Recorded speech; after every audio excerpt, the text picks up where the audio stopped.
பகிர்ந்து கொண்டு கடந்து செல்லும்படி ஆசைப்படுகிறேன். ஏனென்றால் இந்த வசனத்தை வாசிக்கும் போது எல்லாரும் ஒன்றை கேட்டிருப்போம். என்ன அப்படின்னா, பஞ்ச காலத்தில் ஈசாக்கு விதைத்தான், அதனால கர்த்தர் அவனை ஆசீர்வதித்தார் அப்படின்னு சொல்லி எல்லாருமே ரொம்ப நல்லா கேள்விப்பட்டிருப்பேன். இங்கிலீஷில் ரொம்ப அழகாக போட்டிருக்காங்க, Now Isaac showered in the land and reaped in the same year a hundredfold and the Lord blessed him அப்படின்னு போட்டிருக்கிறாங்க. அப்போனா அவர் விதைச்ச விதை ஒரு பெரிய ஆசீர்வாதமாக வந்துருச்சு அப்படின்னு சொல்லி எல்லாருக்குமே பொதுவாக தெரிஞ்ச ஒரு காரியம். அப்போ எல்லாரும் என்ன சொல்லுவோம், என்கிட்ட ஒன்றுமே இல்லாத சூழ்நிலை கூட இருக்கிறது, நான் ஆண்டவருக்காக விதைக்கணும் பாஸ்டர், அப்போ கர்த்தர் என்ன ஆசீர்வதிப்பா, இதெல்லாம் பொதுவா தெரிஞ்ச விஷயம். ஆனால் இந்த ரெண்டு வசனத்திற்கு பின்பதாக மறைந்திருக்கிற சில ஆவிக்குரிய ரகசியங்கள், அதாவது இந்த கடைசி கால சபைகள் செய்ய தவறுகிற ஒரு சில காரியங்களை மாத்திரம் உங்களோடு கூட பகிர்ந்து கொள்ள நான் ஆசைப்படுகிறேன். ஏன்னா இங்க ஒரு முக்கியமான ஆள் வர்றார். அவர் யார் அப்படின்னா, அவர் பேரு ஈசாக்கு. இப்ப ஈசாக்கு அப்படின்னால எல்லாருக்கும் தெரியும், இது ஆபிரகாம் சாராளுடைய பிள்ளை மகன் அப்படிங்கிறது தெரியும், அது மட்டும் தெரியும். ஆனா இதை தாண்டி இன்னொரு காரியம் இருக்கிறது. இந்த ஈசாக்கு யாரா இருக்கிறன்னு சொன்னால், அவன் வாக்குத்தத்தத்தின் பிள்ளையாய் இருக்கிறான், அவன் வாக்குத்தத்தத்தின் சந்ததியாய் இருக்கிறான். கர்த்தர் வாக்கு கொடுத்து உன் தேசத்துல உன் ஜனத்தை உன் சந்ததிய வானத்து நட்சத்திரங்களை போல நான் பெருக பண்ணுவேன் அப்படின்னு சொன்ன ஒரு மிக பிரம்மாண்டமான தரிசனம் நிறைவேறுகிறதற்குரிய ஒரு பெரிய பாத்திரமா தான் இங்க ஈசாக்கு இருக்கிறா. ஈசாக்கு அப்படின்னா அதனுடைய அர்த்தம் எபிரேய பதத்தில் லாஃப்டர் அப்படின்னு அர்த்தம். அப்பனா எப்பவும் சிரிக்கிற ஒரு ஆளு, எப்பவும் சந்தோஷமா இருக்கிற ஒரு ஆள். யாரு? எப்பவும் சிரிக்கிற ஒரு ஆளு, எப்பவும் சந்தோஷமா இருக்கிற ஒரு ஆள். இப்போ இந்த உலகத்தில் அப்படி யாராவது ஒரு ஆளை நம்ம பார்க்க முடியுமா? எப்பவும் சிரிச்சுக்கிட்டே ஒரு ஆள். யார்? ஆல்பர்ட் சாலமன் சொல்லிடாதீங்க. எப்பவும் சிரிக்கிற ஒரு ஆள், எப்பவும் சிரிக்கிற ஒரு ஆள் சொல்ல முடியுமா? சொல்ல முடியுமா? என்ன மனுஷனா இருந்தாலும் ஏதாவது ஒரு கஷ்டம் அவருக்கு உள்ள என்ன பண்ணும், இருந்துட்டு தான் இருக்கும். ஆனா லாஃப்டர் அப்படின்னா எப்பவும் சந்தோஷமா இருக்கிற ஈசாக்கு. ஆனா அப்படி சந்தோஷமா இருக்கிற ஈசாக்குடைய வாழ்க்கையில இப்பொழுது ஒரு பெரிய பிரச்சனையை ஃபேஸ் பண்றான். இந்த அதிகாரத்தை மேல இருந்து கீழே வரைக்கும் வீட்டில் போய் ரொம்ப பொறுமையா வாசிங்க.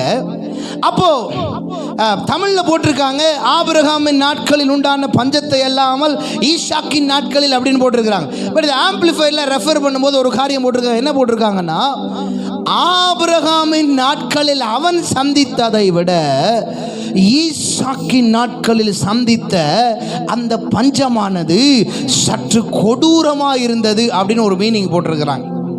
இப்ப கொடூரமா இருந்துச்சு அப்படின்னா, ஆண்டவர் எனக்கு ஒன்ன காண்பிச்சார்.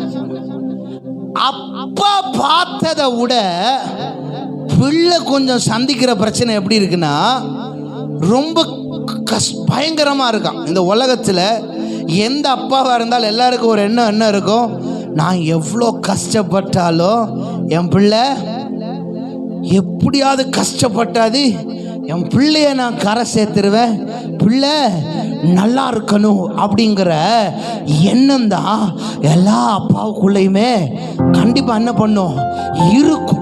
அப்படித்தான் இப்போ நல்லா கவனிங்க, ஆபிரகாமுக்கு கூட ஆண்டவர் பிள்ளைய கொடுக்கும்போது 35 வயசுல கொடுக்கல. இல்லை நம்ம ஊரில் 27 வயசுல கல்யாணம் ஆகிற மாதிரி 27, 28, 29 எல்லாம் கொடுக்கல. எப்போ கொடுத்தாரு? வாக்குத்தத்தம் முன்னாடியே கொடுத்தாரு.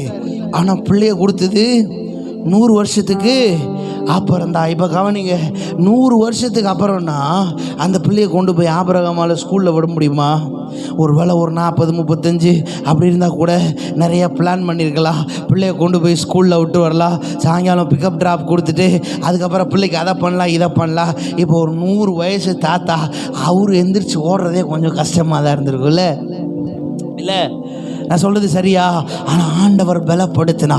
இப்போ இப்படியெல்லாம் ஆபிரகாம் இருக்கு. முன்னோன்னு நான் இப்படி சொல்கிறேன், 100 வருஷத்துக்கு அப்புறம் தான் பிள்ளையை கொடுத்தாருன்னா வேதம் சொல்லுகிறது, ஆபிரகாமும் சாராலும் ஆண்டவர் தங்களுக்கு கொடுக்கப்பட்ட வாக்குத்தத்தத்தை பார்த்து அவர்கள் நகைத்தார்கள், சிரித்தார்கள் அப்படின்னு. அதனால தான் இவங்க 2 பேரும் என்னத்தை பண்ணாங்களோ ஆண்டவர் அதை அப்படியே கையில் கொடுத்தார். 2 பேரும் சிரிச்சாங்க, அதனால சிரிப்பை கையில் கர்த்தர் கொடுத்துட்டார். வாக்குத்தத்தத்தை பார்த்து என்னைக்கு ஒரு மனுஷன் என்ன ரியாக்ட் பண்ணுறானோ அதுதான் சொல்லுவேன். உங்கள் மேலே ஒரு வாக்குத்தத்தம் வரும்போது ஆமென்னு சொன்னீங்கன்னா அது அப்படியே நடக்கும். உங்கள் ரியாக்ஷன் ரொம்ப முக்கியம். இங்கே பள்ளிக்கூடத்தில் இன்றைக்கி நான் பிரசங்கம் பண்ணுறேன், ஆனால் உங்கள் பாஸ்டர் பிரசங்கம் பண்ணும்போது அவர் பேசுகிற வார்த்தைக்கு நீங்கள் உண்மையாக ஆமென்னு சொல்லுவீங்கன்னா அந்த வார்த்தை நிச்சயமாக உங்களை அடிக்கும். நீ ரியாக்ட் பண்ணாமல் சும்மா உட்காந்துருந்தீங்கன்னா அப்போ உங்கள் ரியாக்ஷன் எப்படி இருக்குது? சும்மா இருக்கு. அப்போ உங்கள் வாழ்க்கை எப்படி தான் இருக்கும்? பக்கத்தில் பார்த்து சொல்லுங்க, ஏக்கா நம்மளை சொல்லக்கா அவரு, சொல்லுங்க ஏக்கா நம்மளை சொல்லக்கா அவரு. இந்த பக்கத்து வீட்டுக்காரரை சொல்கிறாரு. இன்னைக்கு நிறைய பேருக்கு சபையில் என்ன பிரச்சனை தெரியுமா? ஆராதனைக்கு வந்துடுறது, ஆராதனைக்கு வந்து நல்லா முக்காடெல்லாம் போட்டு எல்லாம் உட்காந்துடுறது. ஆனால் இது என்னவோ இந்த முக்காடு போட்ட நிறைய பேர் முக்காட்டுக்கு உள்ளே இருக்க அர்த்தத்தை மறந்துட்டு ஏதோ மூளையில் முக்காடு போட்டு உட்கார வச்சுமா தான் நிறைய பேர் உட்காந்துட்டு இருக்கிறாங்க. ஹலோ, ரியாக்ஷன் ரொம்ப முக்கியங்க. ரியாக்ஷன் ரொம்ப முக்கியம். இவங்க என்ன பண்றாங்க அப்படின்னா நடக்காதுன்னு சிரிச்சாங்க. நீ நடக்காதுன்னு சிரிக்கிறியா, நான் நடக்க வச்சு உனக்கு சிரிப்பை கையில் கொடுக்குறேன் அப்படிங்கிறா. நீ நடக்காதுன்னு நினைச்சு சிரிச்ச, ஆனா அதைத்தான் நான் செய்ய போறேன்னு நினைச்சேன், அந்த சிரிப்பை உன் கையில் கொடுக்குறேன் அப்படிங்கிறார். தெய்வப்பிள்ளையே, இப்ப நல்லா கவனிங்க. அப்படி ஒரு பொக்கிஷத்தை ஆண்டவர் கொடுக்கும் போது அப்பா அனுபவிச்ச கஷ்டத்தை விட பிள்ளை அனுபவிக்கிறதுக்கு ஆண்டவர் ரொம்ப இடம் கொடுப்பார். ஆனால் நிச்சயமா மாட்டார். ஆனால் வேதம் சொல்லுகிறது, ஆபிரகாமின் நாட்களை விட ஈசாக்கின் நாட்களில் பஞ்சம் ரொம்ப கொடூரமாக இருந்துச்சு. அப்படி இருக்கும்போது ஐசக் அப்படின்னா பேரே அவனுக்கு வாக்குத்தத்தம் தான். பேரே என்னது? நீ எப்பவும் எப்படி இருப்ப? இப்போ எப்பவும் சிரிக்கணும்னா பிரச்சனைன்னு ஒன்று இருக்கக்கூடாது. ஆனால் இப்போ ஐசக்குக்கு கொடுக்கப்பட்டது ஒன்று, நடக்கிறது ஒன்று. நிறைய நேரங்களில் நம்முடைய வாழ்க்கையில் நம்ம யோசிக்கிற பெரிய காரியம் என்ன தெரியுமா? எனக்கு கொடுக்கப்படுகிற வாக்குத்தத்தம் ஒன்று, ஆனால் வாழ்க்கையில் நடக்கிறது ஒன்றா இருக்குது அப்படின்னு யோசிக்கிறோம். ஆனால் இன்னைக்கு ஆண்டவர் உங்கள் பார்த்து என்ன சொல்கிறாருன்னா, எது நடந்தாலும் என்ன நடந்தாலும் எழுதப்பட்டது மட்டும்தான் நடக்க போகுது. ஏன்னா வாக்குத்தத்தங்கள் ஆமென்றும் ஆமென்றும் இருக்கிறபடினால். சிரிக்கிற ஈசாக்கு கொடூரமான நாட்களையும் சிரிச்சுட்டு தான் இருந்தார். ஐயா, வாக்கு தத்துவங்கிறது ஏதோ மழை பெஞ்சா மட்டும் நடக்கிறது இல்லை. இப்படி உஷ்ண வெயிலே ஏறி நின்றுருந்தா கூட அது நிச்சயமா வாழ்க்கையில நடக்கும். ஏசப்பா, சப்பாத்தி தட்டுறவங்களை விடுங்க, உண்மையா தட்டுறவங்களை மட்டும் ஆசீர்வதிங்க. ஆமா, வாக்கு தத்துவங்கிறது ஏதோ மழை பெஞ்சா மட்டும் கிடையாது. பக்கத்தில் பார்த்து சொல்லுங்க, உங்க காட்டில் மழை பெஞ்சா மட்டும் இல்லை, வெயில் அடிச்சா கூட சொல்லுங்க, வெயில் அடிச்சா கூட வேர்க்கடலை தானா உருவாகும். சொல்லுங்க, வெயில் அடிச்சா கூட வேர்க்கடலை தானா உருவாகும். ஏன்னா கொடுக்கிறவர் விதைக்கிறவர் நீங்க அல்ல. விதைக்கிறவனுக்கு விதையோ புசிக்கிறவனுக்கு ஆகாரத்தையும் கொடுக்கிற ஒருவர். ஐயோ, தலைக்கு மேலதான் கை தட்டணும், கீழே தட்டவே கூடாது. நீங்க தட்டும் போது தெரியணும், எனக்கு விதைப்பதற்கு ஒருவர் இருக்கிறார், எனக்கு ஆகாரத்தை போஷிப்பதற்கு ஒருவர் இருக்கிறார், என்னை சரியாய் நடத்துவதற்கு அதின் காலங்களில் நேர்த்தியாய் நிறைவேற வேண்டியவர்களை செய்து முடிக்கிற ஒருவர் என்னோடு கூட இருக்கிறார். ஆமென், ஹல்லேலூயா. இப்போ ஐசக் பாருங்க, இங்க பிரசங்கம் தொடங்குறேன். சிரிக்கிற ஒரு மனுஷன், ஆனா கொடுக்கப்பட்ட வாக்குத்தத்தத்துக்கும் சுத்தி நடக்கிற காரியத்துக்கும் சம்பந்தமே இல்லாததை போன்ற ஒரு நிலைமை. பட் அங்க பாருங்க, எல்லாரும் இப்ப என்ன பண்ண ஆரம்பிக்கிறாங்க அப்படின்னா, பஞ்சத்தை பார்த்த உடனே எல்லாருக்கும் மனசுல என்ன தோணும்? இனிமே சம்பளம் வராது, இனிமே வேலை யாரும் கொடுக்க மாட்டாங்க, இனிமேல் யாரும் இனிமேல் நமக்கு ஹெல்ப் பண்ண மாட்டாங்க, இனி நமக்கு காசு கிடைக்காது, இனி நமக்கு எதுவுமே கிடைக்காது அப்படின்னு உடனே எல்லாரும் பார்வைக்கு அழகா இருக்கிற எகிப்தை பார்த்து ஓட ஆரம்பிக்கிறாங்க. ஆனால் இங்கே ஈசாக்கு என்ன பண்ணுறாரு அப்படின்னா, அவர் எங்கேயும் ஓடலை, அங்கேயே தான் இருந்தார். பிரச்சனையின் நடுவில் நீங்கள் வெளியில் ஓடிட்டீங்கன்னா வாக்குத்தத்தம் வாழ்க்கையில் நடக்காது. பிரச்சனையின் நடுவில் நீங்கள் நின்றுட்டீங்க அப்படின்னா அந்த வாக்குத்தத்தம் எப்படி நடக்கணுமோ கர்த்தர் அந்த வழியில் அதை உங்களுக்கு செய்வார். இப்போ எல்லாரும் எகிப்தை பார்த்து ஓடும்போது ஒருவன் மாத்திரம் பார்க்க வேண்டிய பரத்தை பார்த்தா. ஏன்னா ஆபிரகாம் ஈசாக்குக்கு சொல்லி கொடுத்தது என்ன அப்படின்னு நான் நினைக்கிறேன், என்ன நடந்தாலும் உன் வாழ்க்கையில் பார்க்க வேண்டியது என் பாக்கெட்டை இல்லைப்பா, அப்பாவோட பாக்கெட்டை இல்லைப்பா. அப்பா கை ஏதோ ஒரு சாதாரண கை, 5 விரல் இருக்க கை தான், 10 விரல் இருக்க கை தான். எடுத்து கொடுத்தா அதில் என்ன கொடுக்க முடியுமோ அதை மட்டும்தான் கொடுக்க முடியும். ஆனால் அவர் கொடுப்பாரானா உன்னை இந்த பூமிக்கு வருவதற்கு முன்பதா உன் அம்மாவுடைய கருவை கண்ட ஒரு கண்கள் இருப்பதுனா, தாயின் கருவை என் சாராளுக்குள்ள நீ உருவாவதற்கு முன்பதாகவே உன்னை ஒருவர் பெயர் சொல்லி அழைத்தது உண்மையானோ நீ பார்க்க வேண்டியது அவரே. எல்லாரும் ஓடுறாங்க, ஈசாக்கு பார்க்க வேண்டியவரை பார்த்தா. பக்கத்தில் பார்த்து சொல்லுங்க, எல்லாரும் எங்க வேணாலும் போகட்டும். சொல்லுங்க, உங்கள் சொந்தக்காரங்க எங்கே வேணாலும் போகட்டும், உங்கள் கூட இருக்கிறவங்க எங்கே வேணாலும் போகட்டும், உங்கள் கூட வேலை செய்கிறவங்க எங்கே வேணாலும் போகட்டும். ஆனால் உங்கள் பார்வை, சொல்லுங்க, உங்கள் பார்வை கொஞ்சம் பரலோகத்தின் பக்கம் இருக்கட்டும். உங்கள் பார்வை கொஞ்சம் பரலோகத்தின் பக்கம் இருக்கட்டும். பக்கத்தில் பார்த்து சொல்லுங்க, தட்டி பார்வையை மாற்றுங்க சார், பார்வையை மாற்றுங்க சார். விட்டுருங்க, பிரச்சனை இல்லை, பார்வையை மாற்றுங்க சார்.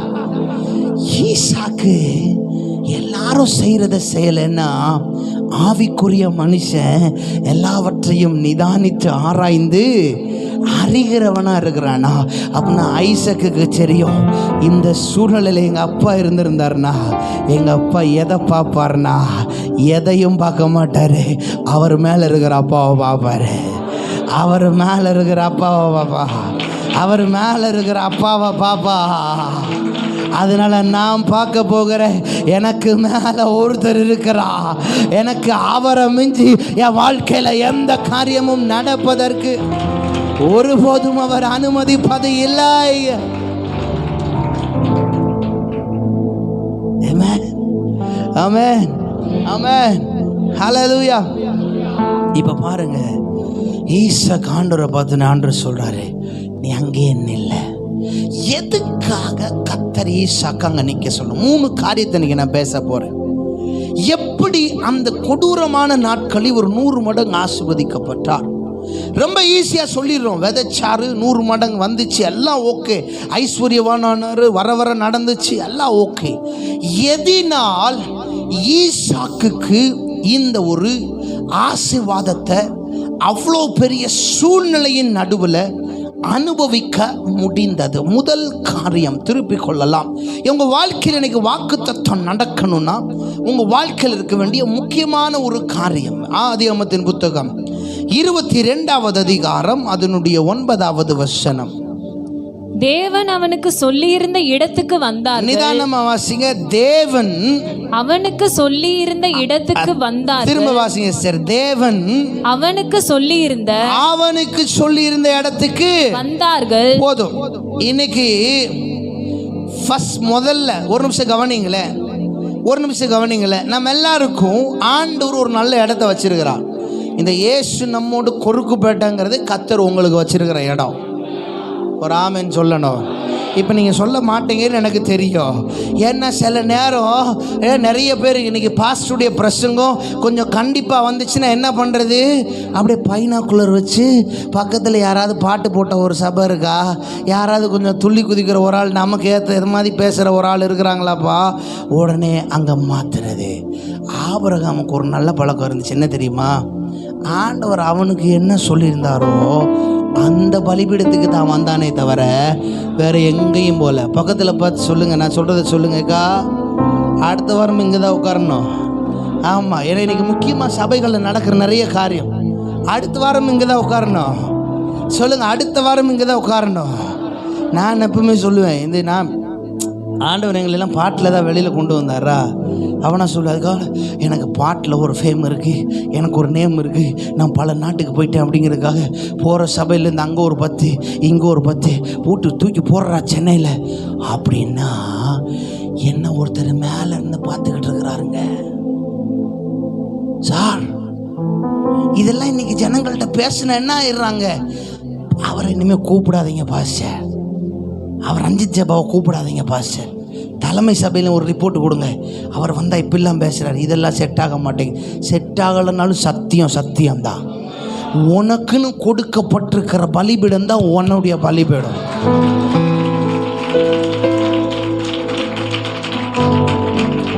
அதை விட்டு நிறைய பேர் ஓடுறது. ஸ்பெஷல் மீட்டிங் எல்லாம் போங்க, வேணான்னு சொல்லலை. ஆனால் உனக்குன்னு ஒரு பலிபீடம் இருக்குது தெரியுமா, நீ அங்கே கரெக்டாக இருக்கணும். இன்னொன்று, தேவன் அவனுக்கு சொல்லியிருந்த இடத்துக்கு என்ன போட்டிருக்காங்க, இன்னொரு பைபிள் வெர்ஷன்ல அக்கார்டிங்லி தி டைமிங் மேனர் அப்படின்னு போட்டிருக்கிறாங்க. அதாவது டைமுக்கு கரெக்டாக வந்து பலிபீடத்தில் நின்னானா. புரியும்னு நினைக்கிறேன் நிறைய பேர். டைமுக்கு பலிபீடத்தில் வந்து நின்னாங்களாம் பிள்ளைய கூட்டிகிட்டு.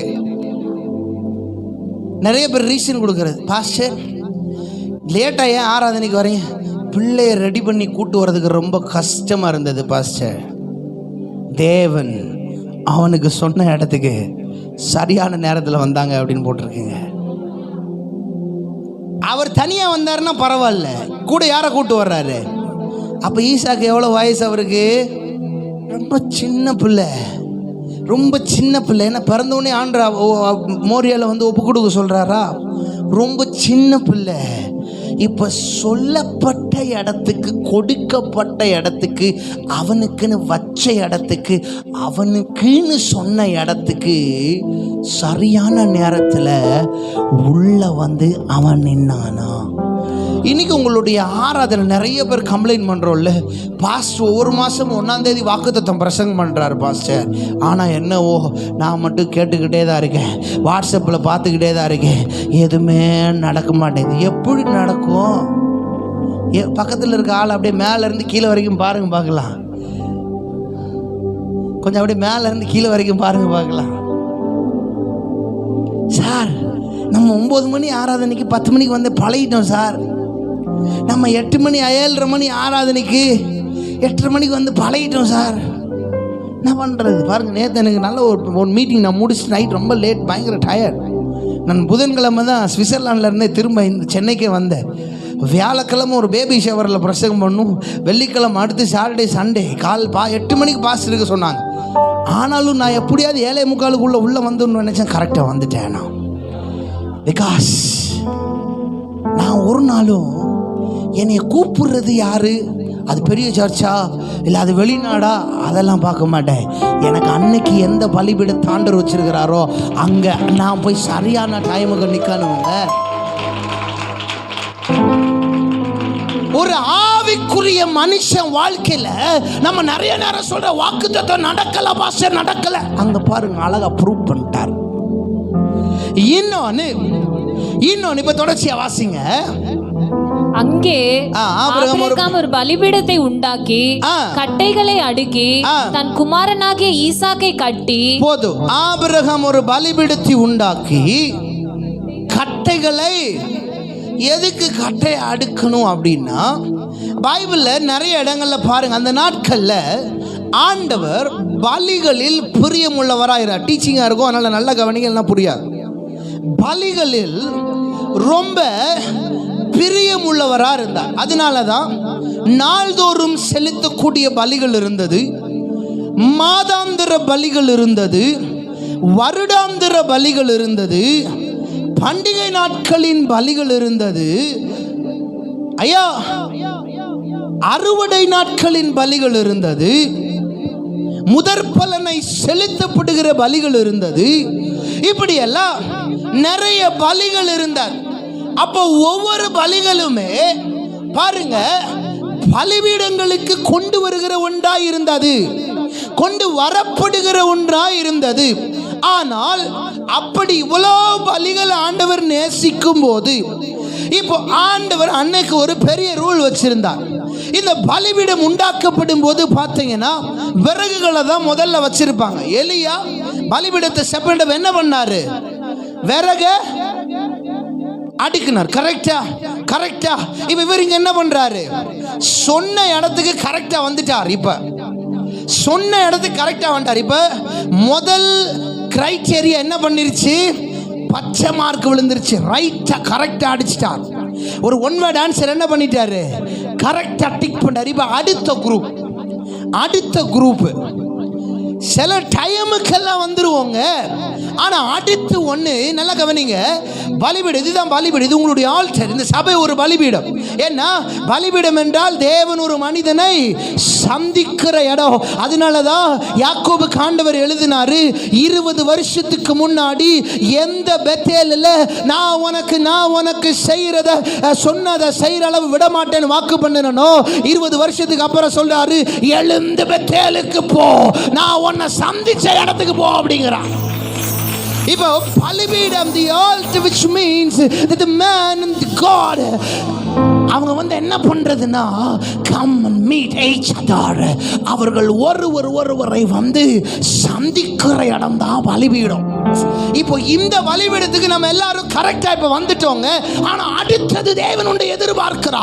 அங்க சொல்றாரு கட்டைய அடுக்கு அப்படிங்கிறா. இப்போ கட்டைய அடுக்கும் போது அந்த நாட்களை நல்லா கவனிங்களேன். தேவன் ஒரு பலியை நுகர்ந்து மகிழன்னா, மேய்ச்சல் மாத்திக்கோங்கப்பா. தேவன் ஒரு பலியை நுகர்ந்து மகிழணும்னா நம்ம ஃபாதர் அழகா ஒரு பாட்டு பாடியிருக்காங்களே, உகந்த காணிக்கையா ஒப்பு கொடுத்தேனையா சுகந்த நுகர்ந்து மகிழுமையா உகந்த காணிக்கையா.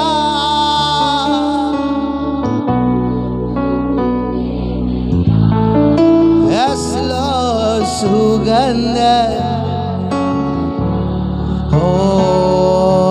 நுகர்ந்து மகிழுமையா. தகப்பனே உம்பிடத்தில் தகன பலியா. பலிபீடத்தில் ஆண்டவர் தமக்கு பிரியமானது என்ன பண்ண விரும்புகிறார்? நுகர்ந்து மகிழ விரும்புகிறார். அதை ஏற்றுக்கொள்ள விரும்புகிறார். இப்போ அந்த நாட்கள்ல அப்ப முதல்ல பலிபீடத்தில் என்ன வைப்பாங்கன்னா கட்டையை கொண்டு வந்து தான் வைப்பாங்க. பஸ் கட்டைன்னு போட்டிருக்காங்கல்ல, அப்ப நம்ம மரம் ஒரு கட்டை தானே. ஃபர்ஸ்ட் நீங்க கேட்கலாம், மரம் கண்டிப்பாக விறகு எதுல இருந்து வருது? இந்த பூங்களெல்லாம் பார்த்தா இந்த பூனை பால் குடிக்குமா? அப்படி இல்லை சார், இது எல்லாமே குடிக்கும்னு எனக்கு தெரியும், அதனால வாயை திறந்து பேசலாம்.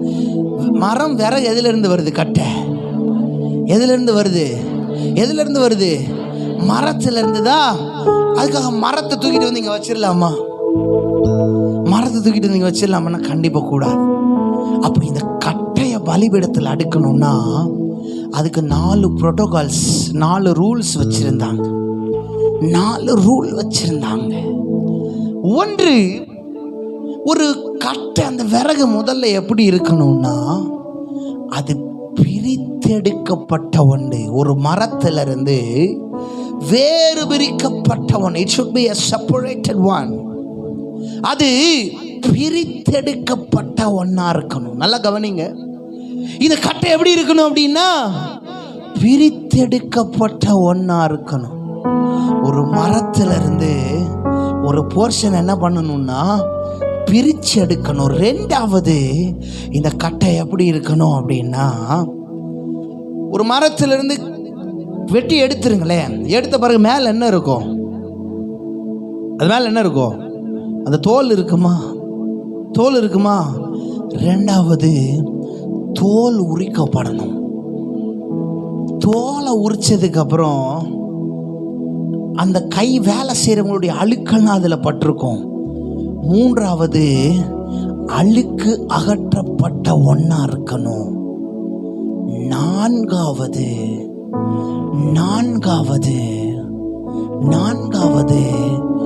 இந்த கட்டை சரியாய் சீவப்பட்ட ஒன்றா, செதுக்கப்பட்ட ஒன்றா இருக்கணும். ஐயா, ஒன்று பிரித்தெடுக்கப்பட்ட ஒன்றா இருக்கணும். ரெண்டாவது எப்படி இருக்கணும்னா தோல் உரிக்கப்பட்டது, அழகா சொன்னாங்க. மூன்றாவது அழுக்கு அகற்றப்பட்டதா இருக்கணும். நான்காவது செதுக்கப்பட்ட ஒன்றா இருக்கணும். இப்போ ஆபிரகாமுக்கு ஒரு பலிபீடத்தில் வைக்கப்பட வேண்டிய கட்டை இப்படித்தான் இருக்கணுங்கிறது என்ன பண்ணும் தெரியும். ஏன்னா அவர் ரொம்ப வருஷமா ஆண்டுடைய சத்தத்தை கேட்டுட்டு இருக்கிறார். இப்ப புரியும் நினைக்கிறேன். ரொம்ப வருஷமா சத்தத்தை கேட்டுட்டு இருக்கிறாரு. அதனால என்ன செய்யணும் அப்படிங்கிறது ஆபிரகாமுக்கு ரொம்ப நல்லா. நான் 10 வருஷமா விசுவாசியா இருக்கிறேன் சார் சபையில், நான் 20 வருஷமா விசுவாசியா இருக்கிறேன் பாஸ்டர், ஆனா என்னவோ சில காரியம் புரிய மாட்டேங்குது, சில காரியம் வர மாட்டேங்குது. ஏன்னா 10 வருஷம் வந்து உட்காந்துட்டு எந்திரிச்சு போறவங்கள தான் நிறைய பேர் இருக்கிறோம். இல்லைங்க, ஆபிரகாமுக்கு ரொம்ப தெளிவா தெரிஞ்சிருந்தது என்ன செய்யணுங்கிறது. ஒரு ஆவிக்குரிய மனுஷன் அப்படின்னா எங்க எப்ப என்ன செய்யணுங்கிறது தெரிய. அப்படின்னா நான் உனக்கு போதித்து நீ நடக்க வேண்டிய வழியை நாள்தோறும் உனக்கு காட்டுவேன், உன் மேல என் கண் வைத்து உனக்கு ஆலோசனை சொல்லுவேன். அப்ப நான் ஆண்டவரே நமக்கு ஒவ்வொரு நாளும் ஆலோசனை கொடுக்கிறார். ஆலோசனை இல்லாத இடத்தில் ஜனங்கள் விழுந்து போவார்கள். அப்போ ஒவ்வொரு நாளும் அந்த ஆலோசனை கேட்கிறவர்களா மாத்திரம்ல செயல்படுறவங்களா. ஓகே, இப்ப ஆபிரகாமுக்கு தெரியும். அதனால விறகுகளை கட்டைகளை கொண்டு வந்து பலிபீடத்தில் ரொம்ப பியூட்டிஃபுல்லா அடுக்கிட்டார். அதுக்கப்புறம் அதனால இன்னொரு ரூல், கட்டையோடு கூட காளைகளை, யங் லேம்பை, இளமாட்டு கடாக்களை கட்டுவாங்க. இப்போ இந்த யங் லேம்ப், இளமாட்டு கடாக்களை கட்டணும் அப்படின்னா அந்த காளைக்கு 2 ரூல் வச்சிருந்தாங்க. ஒன்று, அந்த ஆடு எப்படி இருக்கணும்னா பழுதற்ற ஒண்ணா இருக்கணும், பழுது இல்லாத ஒண்ணு. ரெண்டாவது செயல்படுகிற ஒண்ணா இருக்கணும். கவனிங்க, பழுதற்ற ஒண்ணு, ரெண்டாவது செயல்படுற ஒண்ணு. இப்போ ஆட்டை கட்ட வேண்டிய இடத்துல தான் ஆண்டவர் ஈசாக்க கட்ட சொல்றார். அப்ப ஈசாக்கு யாரா இருக்கணும்?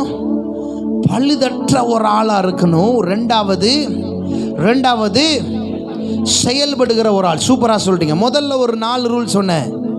தோல் வெட்டப்பட்ட விறகு, தோல் உரிக்கப்பட்ட விறகு, அழுக்ககற்றப்பட்ட விறகு, செதுக்கப்பட்ட விறகு, பழுதற்ற ஒரு ஆடு, செயல்படுகிற ஒரு ஆடு. ஓகே, இப்ப இந்த 5 ரூலும் ஆபிரகாமுக்கு நல்லா தெரிஞ்சு கட்டி அவனை எங்க கொண்டு வந்து போடுறா?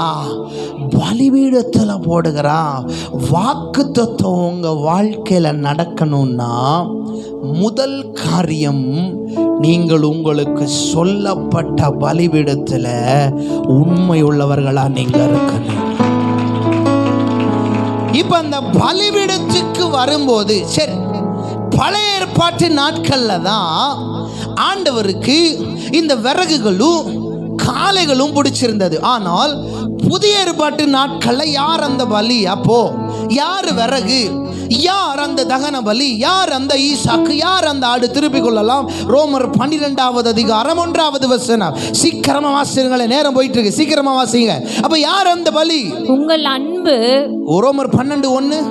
அப்படி இருக்க சகோதரரே, நீங்கள் உங்கள் சரீரங்களை பரிசுத்தமும் தேவனுக்கு பிரியமுமான ஜீவ பலியாக ஒப்பு கொடுக்க வேண்டும். இப்ப யாரு ஜீவபலி? பக்கத்துல பார்த்து சொல்லுங்க, விறகும் நம்மதான், காளையும் நம்மதான். சொல்லுங்க, விறகும் நம்மதான், அந்த ஆட்டு கடாவும் நாம தான். ஏன்னா பழைய ஏற்பாட்டு நாட்கள்ல ஆண்டவர் காளைகளில் விறகுகளில் பிரியமைத்தா. ஆனா என்றைக்கு புதிய உடன்படிக்கையில் அவர் சிலுவையில் அவருடைய மாம்சத்திரை கிழிக்கப்பட்டதோ, புதிய உடன்படிக்கை நாளாகிய ரத்தத்தை பானம் பண்ணுகிற நீயும் நானும் அவருடைய விலையேறப்பட்ட ரத்தத்தினா அப்பா பிதாவென்று கூப்பிட பண்ணுகிற உத்திர சுவிகார அதிகாரத்தை கொடுத்தாரோ. இப்ப தேவன் விரும்புகிற பலி ஏதோ ஒரு கட்டையில் அல்ல, ஏதோ ஒரு காளையில் அல்ல. அவர் உங்களிலோ என்னிலும் பிரியம் கொண்டிருக்கிறவராக இருக்கிறார்.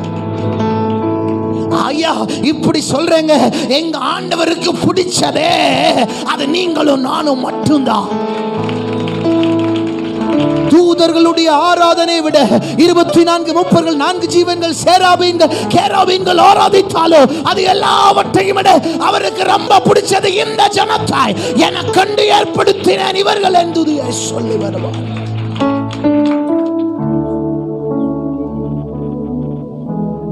விறகும் நம்மதான், அந்த ஆட்டு கடாவும் நம்மதான். அப்போ முதல்ல விறகு பிரித்தெடுக்கப்பட்டது அப்படின்னா என்ன அர்த்தம்னா, ஒரு மரம் என்கிறது பொதுவான ஒன்று பிரித்தெடுக்கப்பட்டது, அதை விட்டு விலகி வந்த ஒன்று. அப்படியானால் நீங்களோ உங்களை அந்தகாரத்தினின்று ஆச்சரியமான ஒளியிடத்துக்கு வரவழைத்தருடைய புண்ணியங்களை அறிவிக்கும்படிக்கு தெரிந்து கொள்ளப்பட்ட ராஜரீக கூட்டமையும் அவருக்கு சொந்தமான பரிசுத்த ஜாதி. அப்பனா உலகத்திலிருந்து வேறு பிரிக்கப்பட்ட கர்த்தருடைய சந்ததி நீங்களும் நான். இன்னைக்கு பிரித்தெடுக்கப்பட்டவனாய் பிரித்தெடுக்கப்பட்டவளா பலிபீடத்துக்கு வருகிறோமா? தேவன் அந்த வசனத்துக்கு போயிருங்க 22:9. தேவன் சொன்ன இடத்துக்கு வந்திருக்கிறோம் சரிதான், ஆனா பிரிஞ்சு வந்திருக்கிறோமா? பிரிஞ்சு வந்திருக்கிறோமா? நம்ம இழுக்கிற பாவத்தின் காரியங்களை விட்டு, நம்ம இழுக்க நினைக்கிற பழைய அசுத்தமான காரியங்களை விட்டு, ஆண்டவருடைய நோக்கத்தை நிறைவேற்ற முடியாதபடி, ஆண்டவர் வாழ்க்கையில் வச்ச காரியத்தை செய்ய முடியாதபடி சில காரியம் திரும்ப இழுக்குதே. பின்னானவைகளை மறந்து முன்னானவைகளை நாடி அதெல்லாம் விட்டுட்டு இன்னைக்கு பிரிஞ்சு வந்திருக்கிறோமா? இல்ல, சொன்ன இடத்துக்கு வந்துட்டு திரும்ப வெளியில போகும்போது வாழ்க்கை வேற மாதிரி இருந்துச்சுன்னா வாக்குத்தத்தம் எப்படிங்க நடக்கும்? நீ நிறைய பேர் கேட்கிறோம், பஞ்சத்தின் நடுவில் ஈசாக்கு ஜெயிச்சார். ஏன் ஜெயிச்சார்னா, அவர் பலிபீடத்தில் இருந்த ஒரு ஆளு, பலிபீடத்துக்கு கொண்டு வரப்பட்ட ஒரு ஆளு. எப்படி கொண்டு வரப்பட்டிருந்தார்னா, பிரித்து கொண்டு வரப்பட்டிருந்தார்.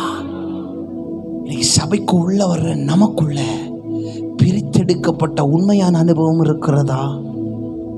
கிறிஸ்துவினுடையவர்கள் தங்கள் மாம்சத்தையும் அதன் ஆசைகளையும் அவரோடு கூட சிலுவையில் அறைந்திருக்கிறார்கள். அந்த அனுபவம் நமக்குள்ள இருக்கா?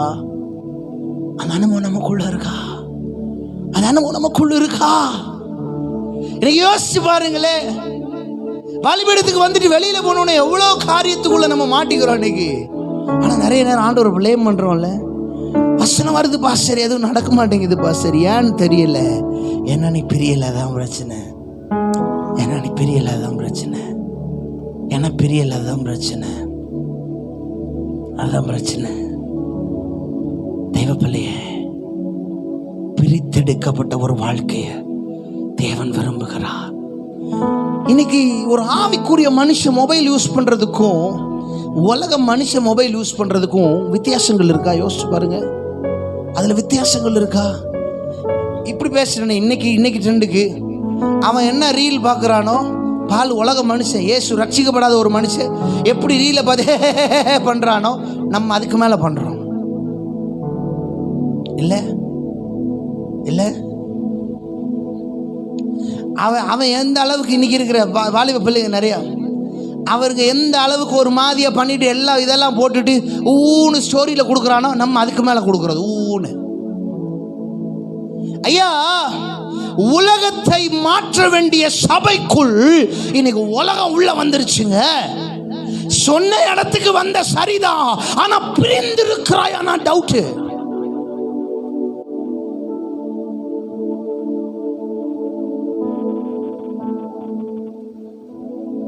சொன்ன இடத்துக்கு வந்தாச்சு.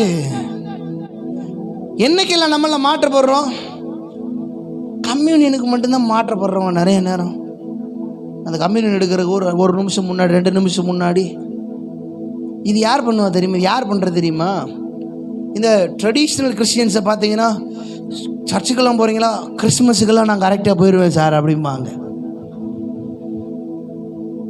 நான் நியூ இயர்க்கெல்லாம் போயிடுவேங்க. அதுக்கு இல்லைங்க. ஒரு ஆவிக்குரிய மனிதன் பலிபீடத்துக்கு கொண்டு வரப்பட வேண்டுமானால் முதலாவது வேறுபிரிக்கப்பட்ட வாழ்க்கை இருக்கணும். உலகத்திலிருந்து மாற்றப்பட்ட ஒரு வாழ்க்கை. சீமாய் நடுவே அப்பனா உங்க பேச்சில் ஒரு மாற்றம் இருக்கணும். நான் இப்படி சொல்றேனே, பேதுரு எத்தனை வருஷம் மீன் பிடிச்சாரு தெரியுமா? தெரியுமா? சொல்லுங்க. தெரியாது யாருக்குமே.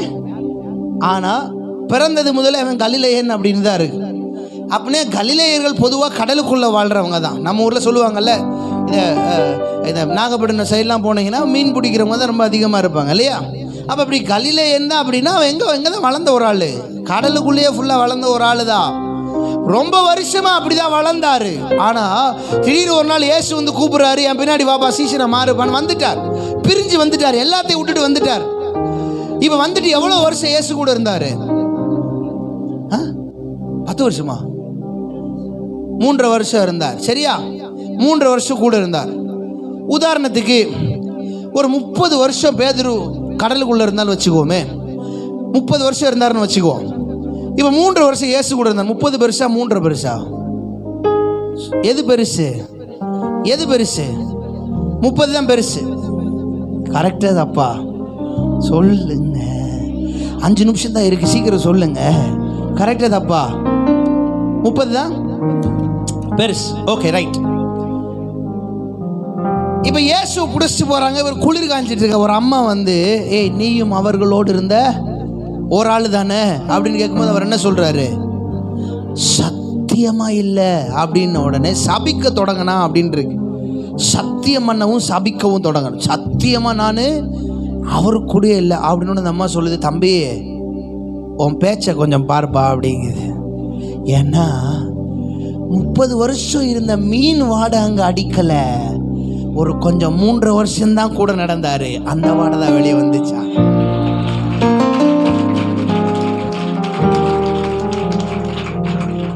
அப்போ பிரித்தெடுக்கப்பட்டா என்ன நடக்கும் தெரியுமா?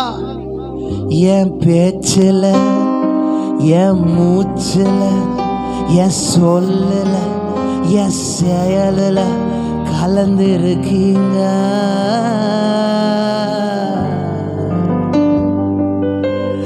என் உணர்வுல, என் நடத்தையில், என் நினைவுல, என் உயிரில் கலந்து இருக்கீங்க.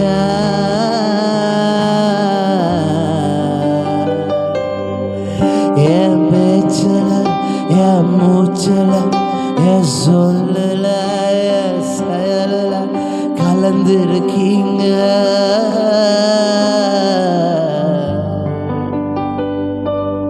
இன்னைக்கு உங்க நாவுகளின் பேச்சு அதுல ஏசு இருக்கிறாராங்க, அதுல ஏசு இருக்கிறாராங்க. யோசிச்சு பாருங்களேன். பிரித்தெடுக்கப்பட்ட கூட்டம் தான். ஆனா எதங்க பேசுறோம்? உங்க செயல், உங்க ஆட்டிடியூட் உலகத்துக்கு இயேசுவை காண்பிக்கிறதா, இல்ல அவன் பார்க்கும்போது இவன் நட நமக்கு மேல இருக்கிறான் அப்படிங்கிற மாதிரி இருக்கா? ஏன் சொல்லல, ஏன் செயல் கலந்து இருக்கீங்க. நான் ஒரு நாள் ஓமான் தேசத்துல நினைக்கிறேன் 2018 எப்பயோ 19 எப்பயோ நானும் ஃபாதரோட ரூம்ல இருந்தேன். ஃபாதர் பேர்க்மன் சொல்ற என் வாழ்க்கையை இம்பாக்ட் பண்ண ஒரு பெரிய டைம் அதுதான். ஒரு நிமிஷம் கூட அவர் அமைதியா இல்லைங்க. அப்படி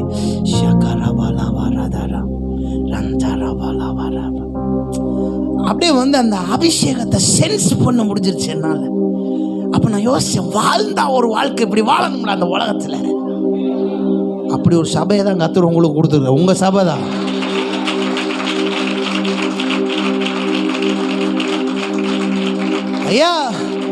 சென்னைக்குள் மாற்றத்தை, குறுக்குப்பேட்டைக்குள்ள மாற்றத்தை கொண்டு வர வேண்டிய ஆவிக்குரிய ஜனம் இன்னைக்கு வெளியில இருக்கிற ஆவிகளை உள்ள கொண்டு வந்துட்டு இருக்காங்க.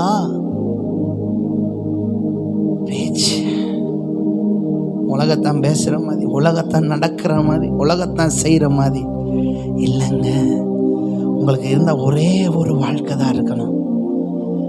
அப்போ உங்க வாழ்க்கை தானா சொல்லும், நினைவெல்லாம் உமதாகணும், என் பேச்செல்லாம் உமதா, நினைவெல்லாம். அப்படியே கையை உயர்த்தி ஆண்டவரை பார்த்து சொல்லுங்க, நான் பிரித்தெடுக்கப்படணும். என் பேச்செல்லாம் நாள் முழுது அள்ளி நடத்து, நாள் முழுது அள்ளி நடத்து, விருப்ப செயல்படுத்து, விருப்ப செயல்படுத்து, ஆவியானவரே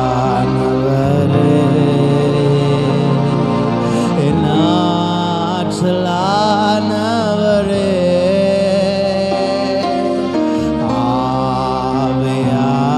ஆவியானவரே ஆற்றலானவர், புதிதாக்கும் பரிசுத்தரே புதுப்படைவா. அப்படியே ஒரே ஒரு நிமிஷம் அப்படியே கண்ணை திறந்த எல்லாரும் பாருங்களேன். அதே பாருங்க, அந்த அட்மாஸ்பியரே அப்படியே மாறுதா. ஆண்டவர் கேட்குறாரு, இது இங்கே மட்டும் இல்லை, உன் வாழ்க்கையே அப்படிதான் இருக்கணும் அப்படின்னு விரும்புகிறா. ஐயா, பிரித்தெடுக்கப்பட்டங்கிறதுக்கு அடையாளம் ஏதோ பாட்டு பாடுறதுல இல்லைங்க, வாழ்க்கை வாழ்ந்து காண்பிக்கிறதுல இருக்கிறது. அது நமக்குள்ள இன்னைக்கு இருக்கா? ஒருவேளை இவ்வளோ நாள் அப்படி இல்லைன்னா இன்னைக்கு தீர்மானம் பண்ணுங்க, எந்த காரியத்தை விட்டு வெளியே வரணும், எதை பிளாக் பண்ணணும், எதுக்கு நோ சொல்லணும், எதுக்கு எஸ் சொல்லணுமோ அதுக்கு மட்டும் எஸ் சொல்லுங்க, எதுக்கு நோ சொல்லணுமோ அதுக்கு நோ சொல்லிடுங்க. பியானோ வாசிங்க, அதுக்கு நோ சொல்லிடுங்க, அதுக்கு நோ சொல்ல பழகுங்க.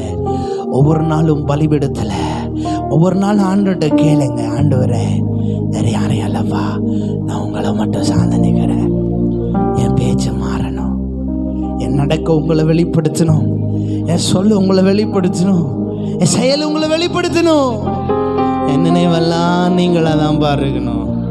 அதுக்காக நினைவெல்லாம் நித்தியாண்டு போய் உட்காந்துருக்காதீங்க. நினைவெல்லாம் இயேசுவா மாறட்டும், நினைவெல்லாம் இயேசுவா மாறட்டும். சொல்லுங்க ஒரு ஆமென் சொல்லுங்க, சொல்லுங்க ஒரு ஆமென் சொல்லுங்க, சொல்லுங்க ஒரு ஆமென் சொல்லுங்க. நினைவெல்லாம் இயேசுவா இருக்கணுங்க. உங்க பேச்சை பார்த்து உங்க பக்கத்து வீட்டுக்காரால சொல்லணும், இல்லை இல்லை உனக்குள்ள ஒரு வித்தியாசம் தெரியுது, உனக்குள்ள ஒரு வித்தியாசம். ஆவிக்குரிய வாழ்க்கைங்கிறது வாழ்க்கை வாழ்ந்து காட்டுகிறதுல தானே இருக்கிறது. 3 வருஷம் தான் இயேசு கூட நடந்தாள். அந்த அம்மா கரெக்டாக சொல்லுதே, மீன் பிடிக்கிறவன் பேச்சு எனக்கு எப்படி இருக்குன்னு தெரியும், ஆனால் உன் பேச்சு கொஞ்சம் கூட அப்படி இல்லை. 30 வருஷம் நீ பாவத்தில் வாழ்ந்த பாவத்தின் வாடை அல்ல, 3 வருஷம் பரிசுத்தமா நடந்தையே அந்த பரிசுத்தத்தின் வாடை அடிக்கிறது உன் மேல.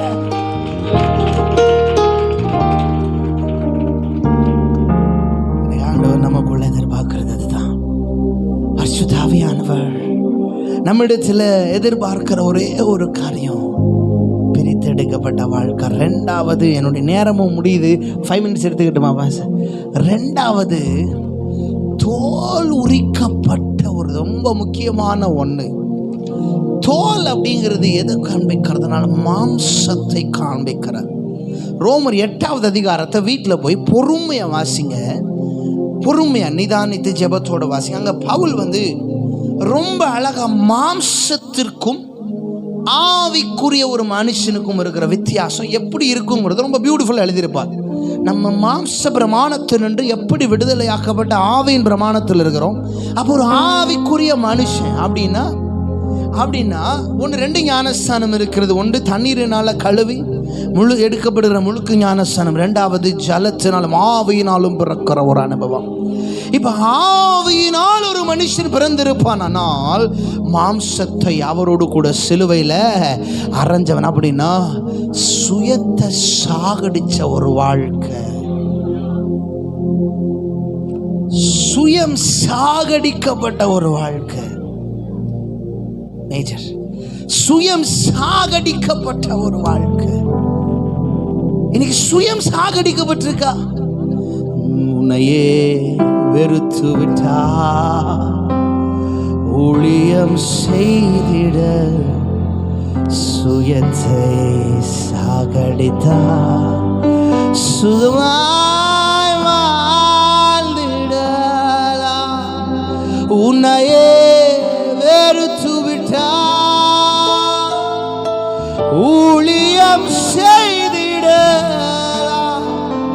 சுயத்தை சுகமாய் வாழ்ந்திடும். சுயம் சாகடிக்கப்பட்டிருக்கா? நான் சொல்றது, நான் நினைச்சு, நான் விரும்புறது. நான் எவ்வளவோ தேசங்களுக்கு போகும்போது நிறைய பேர் வந்து இப்போ ரீசெண்டாக நிறைய நாடுகளில் என்னை அங்கேயே இருந்துருங்க, சர்ச்சில் பாஸ்டராக இருந்துருங்க, உங்களுக்கு லட்சக்கணக்கில் சம்பளம் கொடுக்குறோம், நல்ல வீடு கொடுக்குறோம், எல்லாமே கொடுத்துட்றோம், நீங்கள் இங்கேயே இருங்கன்னு சொல்லி நிறைய பேர் கேட்பாங்க. ஆனால் ஒவ்வொரு முறையும் நான் போய் ஜெபம் பண்ணும்போது ஆண்டவர்கிட்ட சொல்லுவார், திரும்ப போ, திரும்ப போ, திரும்ப போ. நான் உண்மையாக கர்த்தர் எழுப்பி இருக்கிற தலைவர்களுக்காக நான் சந்தோஷப்படுகிறேன். ஆனால் என்னுடைய ஏக்க விருப்பம் எல்லாம் மோசேக்களுக்கு அடுத்ததாக யோசுவாக்கள் வர வேண்டும். ஆனால் வந்த யோசுவாக்கள் இன்னைக்கு சரியா இருக்கிறாங்களான டவுட்டு. நம்முடைய பட்டணம் எங்கே போய் கொண்டிருக்கிறது கேட்டால் 2K கிட்ஸ் அப்படிங்கிறாங்க. நாங்களாம் 2000 பிறந்தவங்க, அவங்கள 2 மணி நேரம் சர்ச்சில் உட்கார வைக்கிறது ரொம்ப கஷ்டமாக இருக்குது. இன்றைக்கி ஒரு கட்டத்தில் பெந்தேகோஸ்து ஆராதனைகள் 3.5 மணி நேரம் நடந்ததெல்லாம் இருக்குது. ஆனால் இன்றைக்கி 1.5 மணி நேரத்தை தாண்டினா ஒன்று சர்ச்சை மாத்திரம் இல்லை, டயத்தை காட்டுறான் நமக்கு. கேட்டால் நாங்கள்லாம் 2K கிட்ஸ். சுயம் சாகடிக்கப்படாமல் வாழ்க்கையில் ஜெயிக்க முடியாதுங்க. ஈசாக்கு அந்த சிச்சுவேஷனில் ஓவர் கம்பெனி ஜெயிக்கிறது காரணம் என்ன தெரியுமா? அவங்க அப்பா அவனுக்கு கற்றுக் கொடுத்தாரு, உன் வாழ்க்கை சுயத்திலேயோ இல்லை நான் சேர்த்து வச்ச பணத்திலேயோ. ஆபிரகாம் ஐஸ்வர்யவான், நான் உனக்காக வச்சிருக்கிற பணத்தை நம்பி இருந்துச்சுன்னா தோற்று போயிடுவேன். உன் வாழ்க்கை எதையும் நம்பி இருக்க கூடாது, அவரை மட்டும்தான் சார்ந்து நிற்கணும், அவரை மட்டும்தான் சார்ந்து நிற்கணும். அப்ப என்ன கருமையான தெய்வ பிள்ளையே, பிரிச்செடுக்கப்பட்ட அனுபவம். 2வது தோல் உரிக்கப்படணும், சுயம் சாகடிக்கப்படணும். மாம்சம் நமக்குள்ள இருந்து வெளியே போகணுங்க. மாம்சம் செத்து போகாமல் ஒரு ஆவிக்குரியவனை நம்மளால வாழ முடியாது. மாம்ச சரீரம். முந்தின மனுஷனாகிய ஆதாம் மாம்சத்துக்குரியவன், பிந்தின மனுஷனாகிய பிந்தின ஆதாமாகிய இயேசு ஆவிக்குரியவர். அதனால தான் யூதாவினுடைய தலைமுறையை பார்த்தா, இந்த யூதா பிறக்கும்போது தன்னுடைய தாய்க்கு கர்ப்பத்தை அடைச்சிட்டு வெளியே வந்தா. அப்ப பிறப்பை தடுத்தான். எதை தடுத்தான்னா மாம்சத்தின் பிறப்பை தடுத்தான். ஆனா மேசியா பிறக்கிற ஆவியின் பிறப்பை தொடங்கி வைத்தான், தொடங்கி வைத்தான். இன்னைக்கு உங்க குடும்பத்துக்கு உள்ள சுயம் ஆட்டி படைக்கிறதா இல்லை ஆவிக்குரிய காரியங்கள் எட்டி பார்த்து கொண்டிருக்கிறதா? யோசிச்சு பாருங்களேன். ஜெபம் இருக்கிறதா குடும்பத்தில்? உட்கார்ந்து வேதத்தை வாசிக்க முடிகிறதா? இல்லை உலகத்தான் பார்க்கறது போல எதையோ பார்த்துட்டு தட் இஸ் சுயம். அதாங்க சுயம். நான் நினைக்கிறதெல்லாம் என்ன, சண்டே பார்த்துக்கலாம், தூக்கி போடு பார்த்துக்கலாம். தோல் உரிக்கப்பட்டான இதை குறித்து நான் டீப்பாக பேசலான்னு சரி டைம் இல்லை. இன்னொரு முறை உங்களுக்கு நான் சொல்லுகிறேன். 3வது என்ன சொன்னேன்? அழுக்கு. அப்படின்னா இப்போ நான் ஒயிட் ஷர்ட் போட்டிருக்கிறேன். இப்போ பாருங்கள், இதில் ஒரு பெரிய கரை இருந்துச்சுன்னா உங்கள் எல்லாருக்கும் என்ன பண்ணும் தெரியும், தெரியும், தெரியும். ஆனால் ஒரு சின்ன டாட் இருந்துச்சுன்னா யாருக்கும் என்ன பண்ணாது? சின்ன புள்ளி இருந்தால் யாருக்கும், ஆனால் அது யாருக்கு தெரியும்? எனக்கு தெரியும், போட்டிருக்கிற எனக்கு தெரியும். இப்போ பாருங்கள், வேர்த்தனால இங்கே ஒரு டாட் வந்துருச்சு சின்னதா. இப்போ இது யாருக்கு தெரியும்? யாருக்கும் தெரியாது, ஆனால் எனக்கு தெரியும். நான் என்ன பண்ணுவேன்? இந்த தூசியை தட்டி விடுவேன். தூசியை உதறி விட்டு எழுந்துடு, துருச்சைக்கிடமாக உடலை பேணாமல் இருந்து கர்த்தராகிய இயேசு கிறிஸ்துவை தரித்துக்கொள், அப்பொழுது நீங்க முன்விட்டாரும் ரட்சிக்கப்படுவாய். சில தட்டி விட வேண்டிய காரியம், மறைவில் நமக்குள்ள இருக்கிற சில காரியங்கள் அழுக்ககற்றப்படணும். 4வது செதுக்கப்படணும். அப்படின்னா ஆண்டவர் உருவாக்குகிற வண்ணமாய் நம்ம வாழ்க்கை இருக்கணும். நம்ம வாழ்க்கை நம்ம நினைக்கிற மாதிரி இல்லை, அவர் விரும்புகிறவன். அந்த எரேமியாவை குயவன் வீட்டுக்கு போ, அங்கே போய் பாரு, நான் எப்படி உடைக்கிறேன், என்னென்ன செய்கிறேன்னு பாரு. கடைசி அந்த பாண்டத்தை அந்த குயவன் விரும்புகிற மாதிரி கொண்டு வந்த பிறகுதான் அது ரொம்ப அழகாக தெரியும் அப்படிங்கிறார். ஒரு சிற்பி ஒரு கல்லை ரொம்ப நேரமாக செதுக்கிட்டு இருந்தாராம். ஒரு தம்பி வந்து கேட்டானா, அங்கிள் எதுக்காக இந்த கல்லை எவ்வளோ நேரம் நீங்கள் போட்டு நோண்டிட்டு இருக்கீங்க அப்படின்னு. நீ அப்புறமா வந்து பாரு அப்படின்னாராம். 4 நாட்களுக்கு அப்புறம் வந்து பார்த்தானா, அந்த கல் ஒரு பியூட்டிஃபுல்லான உருவமாக அங்கே இருந்துச்சா. தெய்வ பிள்ளையே, இன்னைக்கு ஆண்டவர் உடைக்கிறாருன்னா அதனுடைய அர்த்தம் உங்களுக்கு புரியாது. அவர் உன்னை உருவாக்குகிறா, தான் விரும்புகிற வண்ணமாய் உன்னை உருவாக்குகிறார்.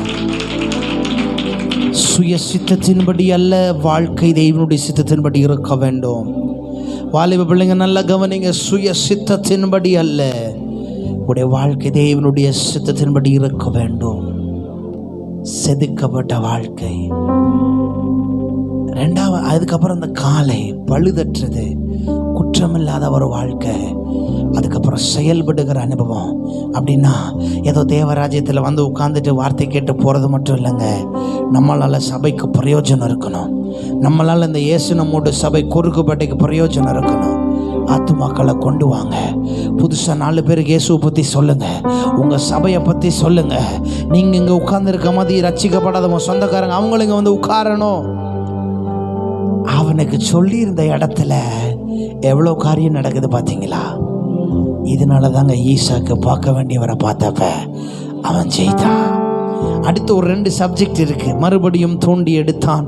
இன்னொன்று, தகப்பன் இட்டபடியே பழைய பெயர்களை அப்படியே இட்டான்.